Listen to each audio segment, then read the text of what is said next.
La primera vez que se habló del síndrome ocular isquémico fue en 1963, el doctor Tom Hedges, que asoció hallazgos de hipoxia retiniana a estenosis carotidia en 1963.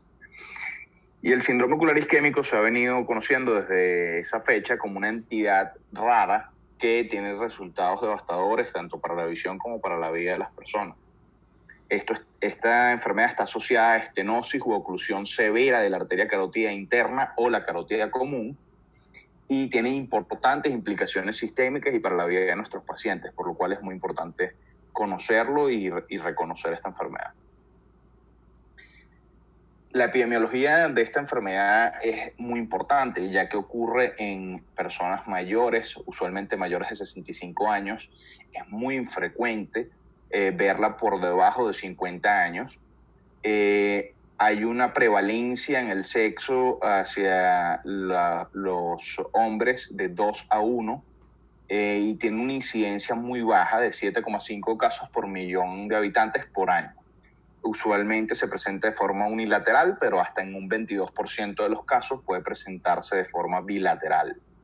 Sin embargo, aunque la presentemos de forma o la encontremos en un paciente de forma unilateral, en un porcentaje importante de los casos puede haber compromiso o estenosis de la carótida contralateral sin haber hallazgos oculares. Entonces, ¿cuál es la fisiopatología de esta enfermedad? Básicamente, la etiología puede ser variada, pero por sobre todo está asociada a ateroesclerosis. Sin embargo, también pudiese asociarse a algunos aneurismas, arteritis de células gigantes, displasia fibrovascular y trauma. Cualquier cosa que cause hipoperfusión de la arteria oftálmica nos pudiese llevar a un síndrome ocular isquémico. Pero bueno, en la gran mayoría de los casos esto está asociado a aterosclerosis y por eso la etiología de la cual ya hablamos. Con relación a las alteraciones sistémicas que se asocian a esta patología, por supuesto, estos pacientes cursan usualmente con hipertensión arterial, diabetes mellitus, hipercolesterolemia, pueden cursar con enfermedades cardiovasculares asociadas, enfermedades cerebrovasculares asociadas y en un gran porcentaje de estas personas son fumadoras o llegaron a ser fumadoras en parte de su vida. Entonces, como podemos ver, es importante conocer la vasculatura del globo ocular y tenemos que saber que todo esto comienza en la aorta, de la cual salen las carótidas. Ambas carótidas comunes se van a bifurcar en una carótida interna y una carótida externa, y a la carótida interna nos va a dar la arteria oftálmica, que es la que nos va a irrigar todo el globo ocular. Y ya posteriormente vamos a ver eso con más detalle.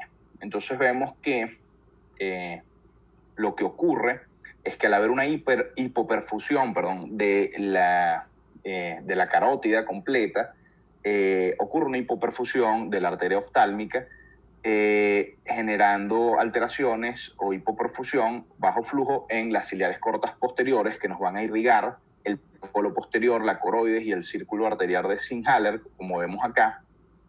Estas son las ciliares posteriores cortas y largas.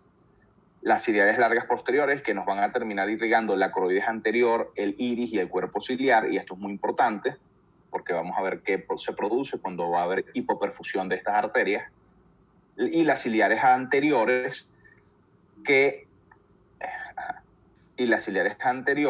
aquí vamos a ver las ciliares cortas posteriores largas y cortas, y las ciliares anteriores que nos van a irrigar la esclera, la episclera, el limbo, la conjuntiva y el segmento anterior, y los músculos extraoculares, como vemos en esta imagen. Entonces, volviendo a esta imagen, vemos cómo de la carótida interna va a salir la arteria oftálmica que nos va a dar las ramas de las ciliares cortas posteriores, también van a irrigar el plexo pial del nervio óptico, y vemos cómo es la irrigación, ¿no?, de las ciliares cortas posteriores, largas posteriores y las ciliares anteriores. Entonces, al tener hipoperfusión de todas estas arterias, vamos a tener un compromiso de la irrigación de todo el globo ocular, incluido el segmento anterior y los anexos y músculos extraoculares. Es importante reconocer que el 30% de los pacientes con oclusiones sintomáticas van a tener cambios retinianos asociados, por lo que ya vimos de la irrigación del globo ocular. Pero existe, como vemos acá, el polígono de Willis, que es una suerte de seguro que tiene nuestro cerebro, en el cual hay un sistema colateral, o sea, hay unas comunicaciones arteriales y venosas que nos van a permitir que inclusive en algunos pacientes que tienen oclusión del 100% de la carótida interna de un solo lado, pudiese haber un buen sistema colateral y no tener incidencia o no desarrollar el síndrome de ocular isquémico u otros problemas asociados a la oclusión carotidia. Entonces, en pacientes con oclusión completa, pero buena circulación colateral, es probable que no tengamos síntomas. Y es por esto la tan baja incidencia del síndrome ocular isquémico. Es en los pacientes en los que hay un mal sistema colateral en el cual nosotros vamos a encontrar síntomas. Entonces acá podemos ver cómo sería, déjame quitar esto, cómo sería la irrigación normal a través de una carótida interna de la arteria oftálmica y cómo discurre la circulación en un sistema que no está alterado. Ya cuando hay una oclusión carotidia, si tenemos un buen sistema colateral, vemos como a través del sistema colateral vamos a tener todavía irrigación sobre el globo ocular y sobre todas las arterias y ramas de la arteria oftálmica. Pero si no tenemos un buen sistema colateral, vamos a tener inclusive un reflujo del flujo arterial por estas arterias, y esto es lo que nos va a producir hipoperfusión en el globo ocular y en todas sus estructuras. Entonces, ¿cuáles son los signos y síntomas oculares en el síndrome ocular isquémico?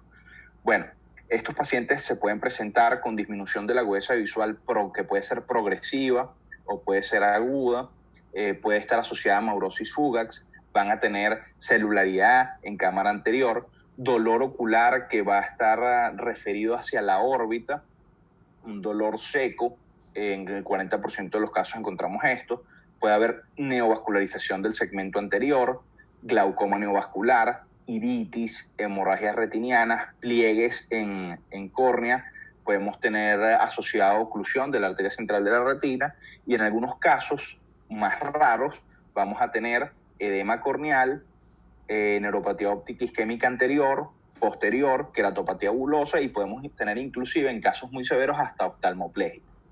Y aquí es importante destacar algunas cosas. Fíjense, el porcentaje que tienen las hemorragias retinianas es uno de los hallazgos más frecuentes cuando nos enfrentamos a un síndrome ocular isquémico. Y nos preguntamos también, bueno, ¿por qué razón hay edema corneal en un caso con síndrome ocular isquémico, cuando hay hipoperfusión? Y la razón es porque nosotros vamos a tener presión alta en el síndrome ocular isquémico y dolor asociado a la presión alta si en los primeros momentos en el desarrollo del glaucoma neovascular. Sin embargo, podemos tener presiones bajas una vez hay isquemia de todo el cuerpo ciliar, que es frecuente encontrarlo. Entonces no necesariamente el dolor está asociado a la presión alta, el dolor está asociado también a la isquemia de todo el segmento anterior, de las estructuras extraoculares y el globo ocular. Pero entonces, volviendo al edema corneal, ¿por qué se produce ese edema corneal? La razón por la que se produce el edema corneal es porque se altera el endotelio. ¿Y por qué se altera el endotelio? Porque no recibe suficiente oxígeno.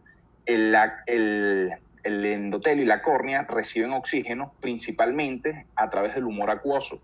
Sobre todo el endotelio recibe el oxígeno a través del humor acuoso. Y este oxígeno se va a ver alterado si hay isquemia del cuerpo ciliar. Entonces, esa es la razón por la cual se puede producir el edema corneal. No es frecuente, pero lo podemos encontrar, y eso nos puede llevar a pensar en otros diagnósticos diferenciales y nos pueden confundir. También es muy importante, bueno, ya lo vamos a ver acá.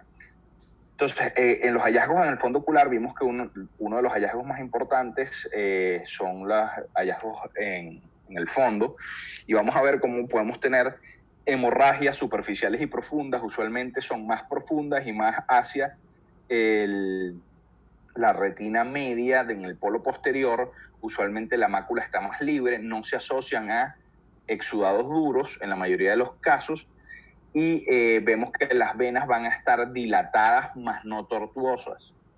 Es importantísimo recordar también que al haber isquemia o hipoperfusión de todo el globo ocular, esto puede cursar con neuropatía óptica isquémica anterior, puede producir edema de la papila sectorial, vamos a ver, puede también cursar con neuropatía óptica isquémica posterior. Entonces, eso es importante a la hora de evaluar a estos pacientes y poder engranar todos los hallazgos que vamos a encontrar. Entonces, como les estaba comentando, siempre vamos a tener que hacer un diagnóstico diferencial cuando encontramos a estos pacientes. Además, hay pacientes con distintas patologías que pueden compartir inclusive algunos rasgos epidemiológicos en estos casos. Entonces, podemos tener este caso y este caso, y van a ser bastante parecidos. Sin embargo, hay datos importantes que resaltar para diferenciarlos. Fíjense, por ejemplo, en el primer caso tenemos un síndrome ocular isquémico, vamos a tener las hemorragias más relegadas hacia la retina media, el polo posterior, la mácula está un poco más libre, no vamos a encontrar exudados duros, vamos a tener dilatación venosa, pero no vamos a encontrar tortuosidad. En cambio, en uno de los diagnósticos diferenciales que tenemos que tomar en cuenta, la oclusión de la vena central de la retina, vamos a ver cómo va a haber mucha más tortuosidad, podemos tener hemorragias superficiales y profundas, pero lo que vamos a encontrar es tortuosidad venosa, entre otras cosas. Y en el caso de retinopatía diabética proliferativa, que también puede compartir algunos hallazgos y rasgos epidemiológicos con estos pacientes, es más frecuente encontrar exudados duros, vamos a encontrar rozamiento venoso, la neovascularización, aunque se puede compartir neovascularización con el síndrome ocular isquémico, pero esto es un cuadro más fácil de hacer el diagnóstico diferencial. Entonces vemos cómo en los vasos retinianos, en el síndrome ocular isquémico, van a estar dilatados y no tortuosos, en la oclusión van a estar tortuosos, y en la retinopatía proliferativa vamos a encontrar arroceramiento venoso. Con respecto a las hemorragias, en el síndrome ocular isquémico usualmente son más hemorragias profundas, y la razón, la fisiopatología es que va a haber daño endotelial por la hipoxia, y van a ser más hemorragias tipo dot and blood, mientras que en la oclusión venosa van a ser más hemorragias superficiales en llama, y en la retinopatía diabética proliferativa sí pueden ser más hemorragias profundas como las que encontramos en el síndrome ocular isquémico. Ya les hablé de los exudados, usualmente no se encuentran exudados en el síndrome ocular isquémico, usualmente tampoco los encontramos en la oclusión venosa, pero sí son bastante comunes encontrarlos en las retinopatías diabéticas proliferativas. Y el nervio óptico puede estar normal, puede estar asociado a neovascularización. En el caso de la oclusión de vena central, vamos a encontrar a veces edema del nervio óptico, y en el caso de la retinopatía diabética proliferativa podemos tener cualquier cosa, desde neovascularización hasta papilopatía. Entonces, bueno, como vemos, tenemos que hacer un diagnóstico diferencial y tenemos que ayudarnos para realmente estar seguros de qué es a qué nos estamos enfrentando. Y para eso vamos a tener algunas herramientas diagnósticas que hay que tomar en cuenta. La primera de ellas es la angiografía. Y en la angiografía, ¿qué vamos a encontrar? La angiografía es uno de los estudios que nos va a ayudar a determinar realmente qué es lo que estamos viendo. En la angiografía vamos a ver un retraso en el llenado coroideo que puede darse en parches, como lo ven en esta imagen. Se van llenando parches, unos primeros y después otros. Va a haber prolongación del tiempo de llenado arteriolovenular. Se va a tardar en llenarse tanto las arterias como las vénulas, las arteriolas como las vénulas. Y en algunos casos, muy pocos, vamos a ver edema macular. Usualmente el síndrome ocular isquémico no está asociado a edema macular. Puede haber tinción perivascular por la endotelitis de los vasos, que ya habíamos hablado, que pudiese simular la rama congelada o las vasculitis. Y podemos encontrar áreas de no perfusión capilar. Entonces acá vemos una angiografía fluorescénica de un paciente con síndrome ocular isquémico, cómo se retrasa el tiempo de llenado coroideo. Miren que aquí están 19 segundos. Se atrasa la prolongación del tiempo de llenado arteriolovenular, y podemos encontrar áreas de no perfusión capilar y algo de tinción perivascular cerca del disco. Bueno, también podemos echar mano de una herramienta diagnóstica como es el verde indocianina, que nos va a permitir una mejor evaluación de la circulación coroidea. Vamos a ver mejor ese parchado del llenado coroideo, el retraso del llenado coroideo, y vamos a tener hipoperfusión coroidea con áreas de defecto de llenado, como vemos en esta imagen. También podemos hacer un OCT. Y en el OCT, ¿qué esperamos encontrar? En este ojo, en el caso del ojo derecho, que es el ojo que está afectado, vemos cómo hay atrofia macular a expensas de las capas internas de la retina y podemos encontrar alteraciones en el grosor macular por esto mismo. Mientras, si lo comparamos con el ojo contralateral, que no está afectado, vemos cómo las capas están totalmente íntegras, sobre todo las capas internas, que son las más afectadas. Ven la desorganización de las capas internas en el OCT del ojo derecho, en el scan B. También es importante desde el punto de vista diagnóstico y de control los estudios electrofisiológicos. Y a lo que podemos echar mano para el diagnóstico y después para el control de esta enfermedad es del electroretinograma y del potencial visual evocado. Sobre todo el electroretinograma, recordemos que la onda A la dan los fotorreceptores y la onda B la dan las células de Müller y células bipolares. En el caso del síndrome ocular isquémico, lo más afectado va a ser la onda A, ya que vamos a tener, al haber hipoperfusión de las ciliares cortas posteriores, va a haber una alteración en la irrigación de la coroides hacia los fotorreceptores y estos van a estar isquémicos y no van a estar funcionando bien. Y eso nos va a producir alteraciones en la onda del electroretinograma. Ambas ondas pueden estar disminuidas y esto nos va a permitir diferenciar de la oclusión de la arteria central de la retina, donde va a estar más disminuida es la onda B, ¿ok?, que la onda A. Pero en el caso del síndrome ocular isquémico, ambas pueden estar disminuidas. Esto también permite evaluar la mejoría posterior a alguna cirugía vascular donde haya reperfusión de la carótida, en donde pudiésemos ver si hay una mejoría en lo que sería la función de los fotorreceptores y las células bipolares mediante el electroretinograma. En el caso del potencial visual evocado, se describe que en el caso del síndrome ocular isquémico incrementa la latencia y disminuye la amplitud. Sin embargo, no son tan específicos como en el electroretinograma, que es mucho más útil para este caso. Bueno, hay una herramienta diagnóstica muy vieja que se utiliza desde hace como, desde hace como 70 años, que es la oftalmodinamometría. Quizás no muchos han escuchado hablar de esto, pero esto se basa en la medición estimada de la presión de la arteria central de la retina mediante un aparato que ejerce presión en el globo ocular y mide esa presión en gramos, y uno va viendo el fondo de ojo, la arteria central de la retina. Cuando comienzan las pulsaciones, esa es la presión diastólica, y cuando paran, si seguimos presionando, cuando paran las pulsaciones, tenemos nuestra presión sistólica. Y eso se convierte en unas tablas y en teoría eso da un estimado de la presión de la arteria central de la retina. Sin embargo, bueno, esto es una técnica que ha quedado prácticamente en desuso, muy poca gente la hace, pero es importante conocerla, porque en casos de síndrome ocular isquémico se describió que hay una disminución, obviamente, de la presión de la arteria central de la retina, y este dato se podía tomar mediante oftalmodinamometría. Y este es el aparato que les traigo en esta foto del oftalmodinamómetro. No sé si alguno lo ha visto antes, yo no lo había visto.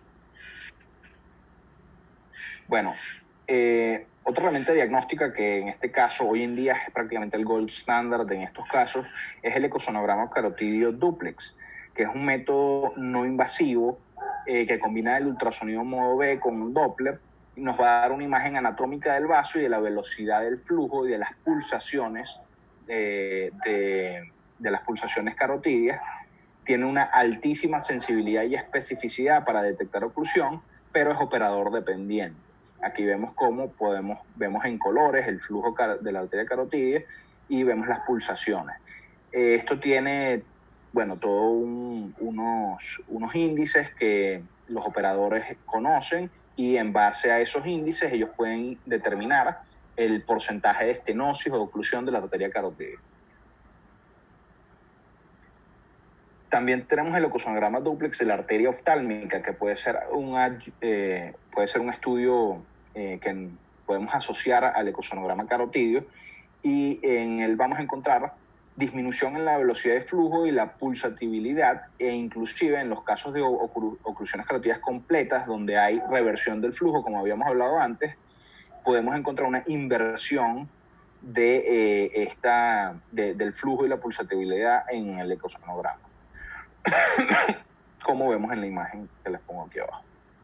Entonces, de la arteria oftálmica o de ramas de la arteria oftálmica que encontremos en el retroocular.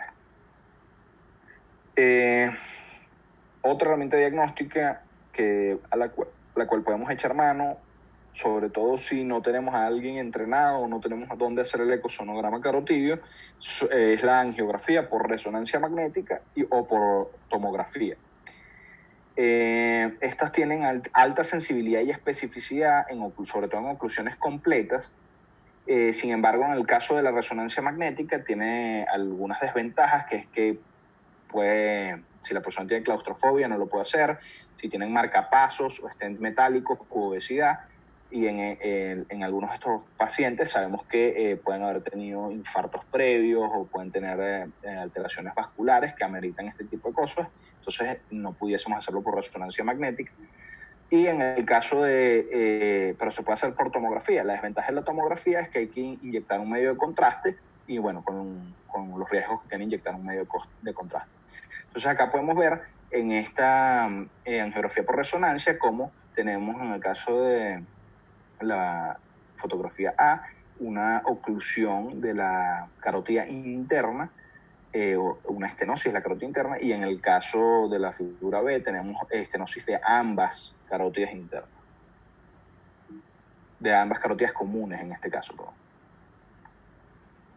Y en el caso de la reconstrucción tomográfica, de la angiográfica, vamos a ver acá en este caso cómo tenemos una oclusión completa de la carótida derecha de este paciente.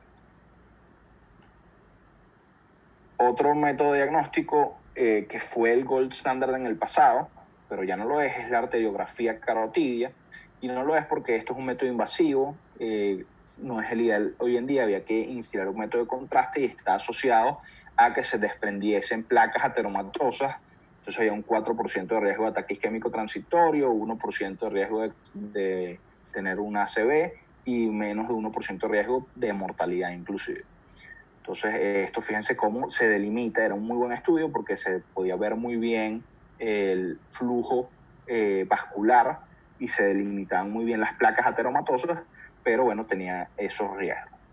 Entonces hoy en día el gold standard es el ecosonograma dúplex carotídeo, y en caso de que queramos hacer más estudios, en caso de que vaya a cirugía, esto ya es más del cirujano vascular, se pueden pedir la resonancia magnética o la tomografía, o en caso de que tengamos alguna duda diagnóstica. Ok, entonces, ¿cuál es el tratamiento del síndrome ocular isquémico?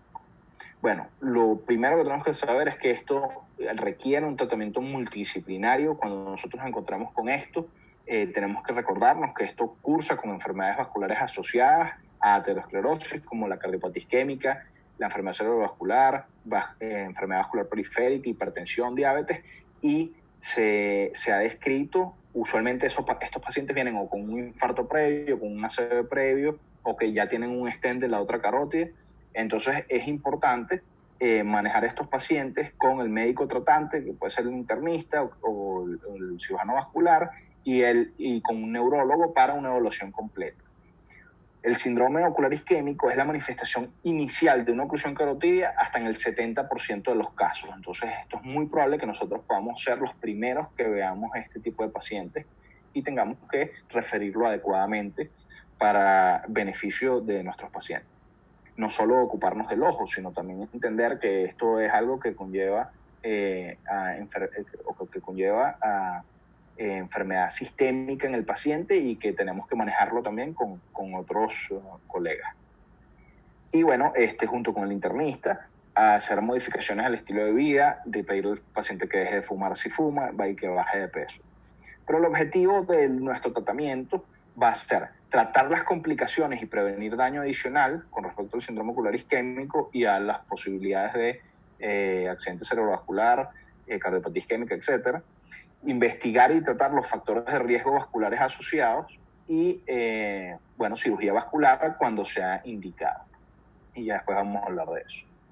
Entonces, ¿cuál es el tratamiento oftalmológico en la emergencia? Cuando nos llega el paciente con el síndrome ocular isquémico, le mandamos a hacer los estudios y lo diagnosticamos. Bueno, lo primero es, cuando nos llega la emergencia, disminuir la inflamación del segmento anterior y limitar la isquemia retiniana. Y esto lo vamos a hacer utilizando esteroides y cicloplégicos tópicos. Los cicloplégicos tópicos, sobre todo para evitar el movimiento del esfínter pupilar y que pueda haber una ruptura de uno de los neovasos y generar un ifema espontáneo. Recordemos que estos pacientes pueden o no cursar con presión intraocular elevada, sobre todo al inicio, antes de que haya ya isquemia completa del cuerpo ciliar. Y cuando esto ocurre, si tenemos presión elevada, tenemos que utilizar hipotensores oculares, pueden ser, lo ideal es utilizar beta bloqueantes y alfagonistas, podemos utilizar brimonidina, dorzolamida, hay que utilizar inhibidores tópicos y orales de la anidrasa carbónica. Es importante que no utilicemos pilocarpina o análogos de las prostaglandinas porque esto puede ser contraproducente con relación a la inflamación intraocular. El glaucoma, si tenemos glaucoma neovascular, entonces hay que pensar rápidamente en cómo solucionar el problema del paciente. Si nos lo permite la visualización, podemos hacer una fotocoagulación panretiniana, la inyección de antiangiogénicos intravítreos y en caso de ser necesario el manejo del glaucoma neovascular por el departamento de glaucoma, que puede requerir tratamiento quirúrgico si se estipula, que puede ser ciclofotocoagulación transescleral en el caso de que no se logre poner o no se logren que no se logren visualizar los medios internos. Endocicloablación, si lo logramos visualizar y todavía es necesario disminuir aún más la presión. Y bueno, en el caso de los ojos, si es un ojo ciego ya doloroso, pues en el caso que amerite evisceración, eviscerar. Ese es el tratamiento oftalmológico. Sin embargo, también es importante reconocer que estos pacientes pueden ameritar tratamiento quirúrgico vascular y en el tratamiento quirúrgico vascular hay varias opciones. La primera de ellas, o lo que usualmente se pone en la balanza, es si hacer la endarterectomía carotidia versus colocar un stent carotidio, una angioplastia carotidia. Entonces, la American Heart Association tiene como gold... La American Heart Association tiene como gold standard, bueno, no sé qué pasa acá, sé que me está pasando solo. Tiene, bueno, vamos a dejarlo así. La American Heart Association tiene como gold standard la endarterectomía carotidia, cuando son oclusiones menores al 90%, en donde lo que hacen es un cirujano vascular retira la placa ateromatosa y usualmente esto tiene muy buenos resultados y está asociado a mejores resultados que la colocación del stent. Sin embargo, en pacientes en que no se quieran o no se puedan operar, también es posible, y si la oclusión no es completa, se puede colocar un stent carotidio y bueno, por supuesto, con doble anticoagulación y los pacientes quedan en control con el cirujano vascular. En los casos de oclusión del 100% de la carótida común o la carótida interna, puede estar indicado una cirugía vascular, que es la cirugía de bypass arterial extracraneal e intracraneal, donde agarran de la arteria temporal superior y hacen una anastomosis con la carótida interna o común. Esto está indicado solamente en oclusiones completas y en algunos casos ha dado buenos resultados. Sin embargo, es una cirugía de envergadura. Vemos cómo hacen una trepanación acá y entonces hacen el bypass entre la temporal superior y la carótida interna, aprovechando lo que hablábamos del sistema colateral que tiene el polígono de Willis y la circulación cerebral. Entonces, disculpen que esto se pasa solo, no sé por qué. ¿Cuál es el pronóstico de nuestro? Entonces, finalmente, hay que hablar un poco del pronóstico de nuestros pacientes y hay que saber que el 50% de los pacientes con síndrome ocular isquémico van a estar en cuenta de dedos en menos de un año, a pesar del tratamiento. La rubiosis es un indicador de mal pronóstico en estos casos. En algunos casos en donde logramos reperfundir la carótida interna por cualquiera de los medios que ya habíamos hablado, pudiésemos conservar mejor visión. Sin embargo, también está asociado a, como vemos acá, la tasa de mortalidad en los pacientes con síndrome ocular isquémico es de 40% en los siguientes 5 años. Entonces es bastante alta. Y esto es por cardiopatía isquémica o por enfermedad cerebrovascular. Entonces, bueno, esta es la bibliografía. Y esa es la clase de hoy. Si tienen alguna pregunta. Yo tenía una pregunta y un comentario con respecto a la salmodinamometría que yo leí en el Ryan, que o sea, estamos acostumbrados a ver las pulsaciones en ojos normales, pero que las pulsaciones, o sea, si me escuchan. Sí, sí te escucho. Es que no se me veía el micrófono. Estoy estrenando unos nuevos audífonos y no sé si se funcionan bien. Isa, pero no se escucha bien. ¿No se escucha tan alto? Ahora sí. Yo escucho perfecto. Ahora sí. Bueno, me lo puse al frente de la boca para que me escuche. Entonces hablan de que es normal ver las pulsaciones venosas, pero que simplemente con ver las pulsaciones arteriales, sobre todo en un diámetro de disco del disco más, ya estamos hablando de que tenemos estenosis u oclusión de las carotidas. Entonces, bueno, no entiendo mucho el beneficio que puede tener ese estudio con este tipo de cosas, si ahí si lo ves, en teoría ya hay patología. Sí, el tema es que usualmente, o sea, para tú poder ver las pulsaciones arteriales en cualquier paciente, tú lo que tienes que hacer es presionar el globo ocular.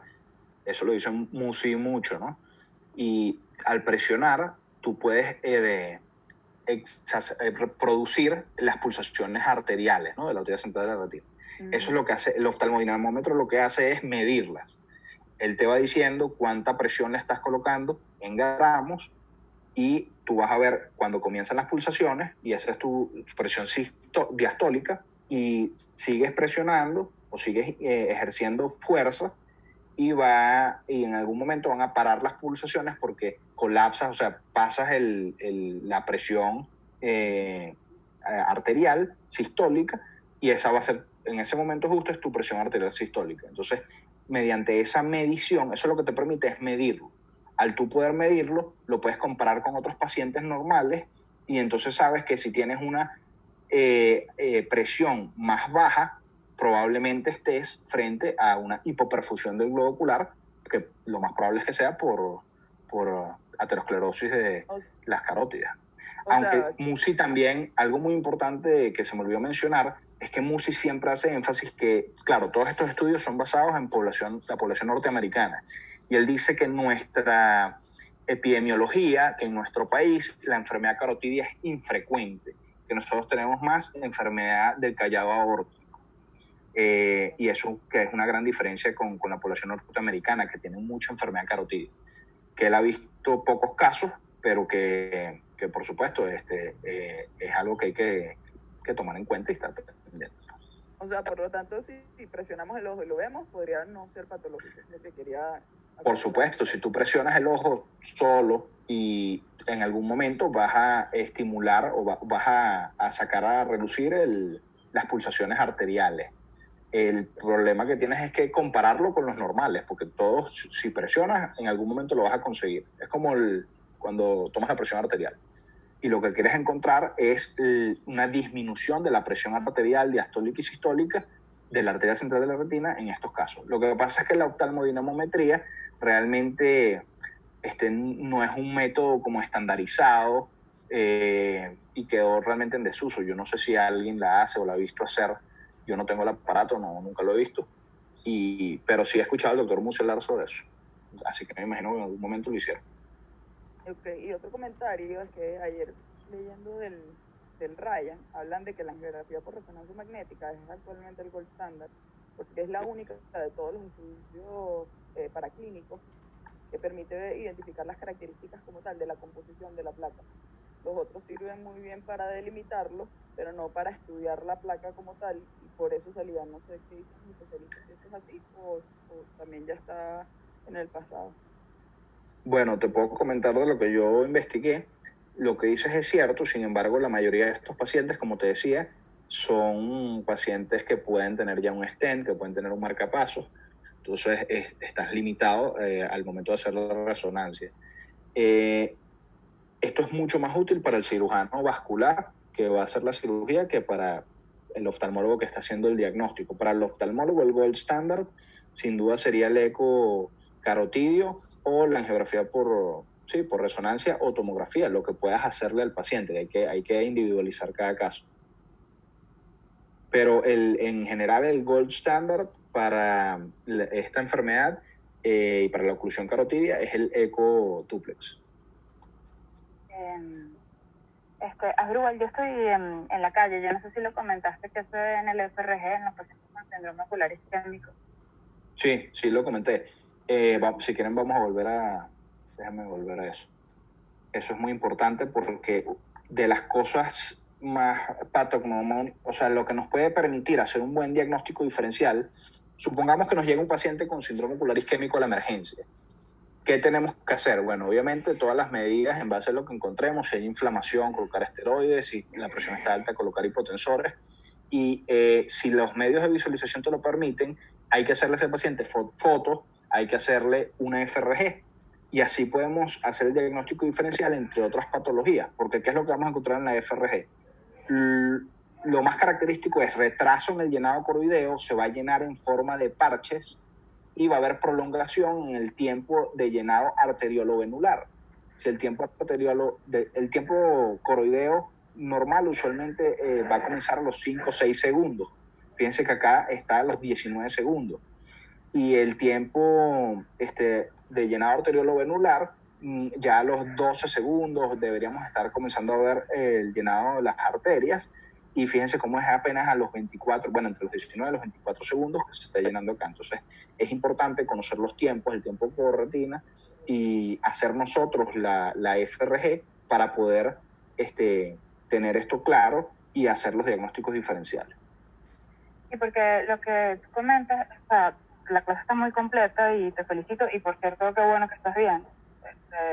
Sí, lo que de la semana pasada, pues lo que comentábamos era que nos hubiera gustado saber qué era lo que estaba sucediendo, pero la verdad que qué bueno saber que estás bien.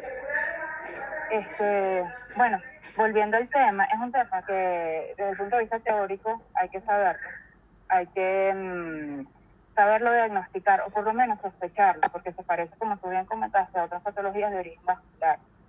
Pero desde el punto de vista de oftalmólogo, realmente nosotros no vamos a hacer mayores intervenciones, porque es un llamado, es una manifestación oftalmológica de una enfermedad sistémica. Pero lo más importante creo que está en la última lámina, una de las últimas láminas tuyas, es que es un paciente que se va a morir en cualquier momento. Y eso lo tienes que, o sea, ese es tu mayor deber, sospecharlo y referirlo para los especialistas. Esto que si el latido, que si la presión de la arteria, pues algo que uno no va a manejar, es bueno saber. Hay cosas, la oftalmodinamometría esa que comentas, yo no la conocía. Pero lo que quiero llamarles a ustedes es que lo sospechen, porque ustedes le pueden quizás salvar la vida al paciente, o quizás no salvar la vida, pero quizás prolongarle 1 o 2 años de vida a ese paciente, porque como decía Inciarte, es un paciente que huele a caoba, un paciente que se puede morir en cualquier momento. Entonces es cuestión de sospechar.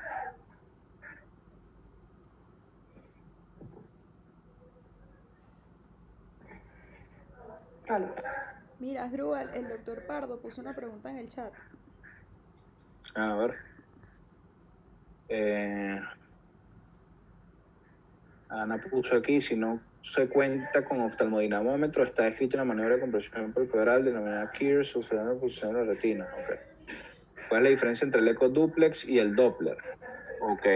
El eco duplex es el eco que vamos a ver las imágenes de el flujo vascular en colores. El eco Doppler es un método en el cual podemos ver vamos a ver también la velocidad de ese flujo, y eso es lo que investigué. Sin embargo, tampoco es que estoy muy enterado del tema, pero sí, cuando yo lo vi también me metí a investigar por qué duplex y cuál es la diferencia con el duplex y el Doppler, y eso fue lo que conseguí.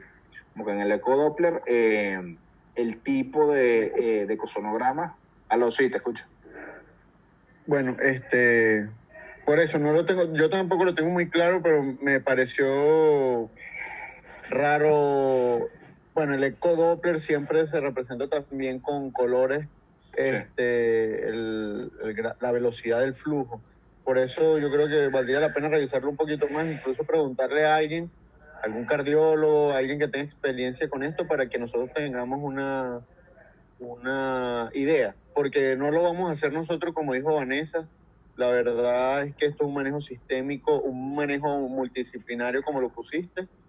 Nosotros básicamente vamos a tratar las complicaciones, pero sería bueno saber si lo hacen aquí en Venezuela y saber de verdad que cuál de los dos sería de mayor utilidad en estos casos. Ajá, y voy a aprovechar Ahí para preguntarle. Cintia respondió ahí que el duplex es porque da dos imágenes. Ya. O sea, da la imagen del eco normal más el Doppler. Más exacto. Sería una especie de... O sea, es algo bidimensional. Sí, sí. Es como una superposición de imágenes. Es como si fuese el modo A y el modo B que nosotros vemos, porque el Doppler lo que te da son espigas. Y eso es lo que eco normal es una imagen. ¿Sabes? La imagen anatómica que estás evaluando. Exacto. El Doppler te da velocidad. Es como el modo A, me imagino. O sea, te da velocidad. Y en el duplex vimos, como las fotos que yo había puesto, tienes esas dos imágenes. Sale la imagen con colores y la imagen que te da también velocidad, flujo, etc. Mira, aprovechando que Ana está por ahí activa. Ana, ya Drubal lo explicó perfecto, pero a mí me gustaría, para reforzar para todos los demás, incluso para los R1, ¿cómo crees tú? Yo sé que no has visto mucho y no pretendo que lo digas perfecto, pero ¿cómo crees tú que te llega este paciente a la consulta? O sea, ¿y por qué lo sospechas? ¿Cómo sospecharías tú de que un paciente tiene un síndrome ocular isquémico? A ver. Bueno, en primer lugar... Hazme ese relato, échame ese cuento. Bueno, en primer lugar lo pensaría pues por los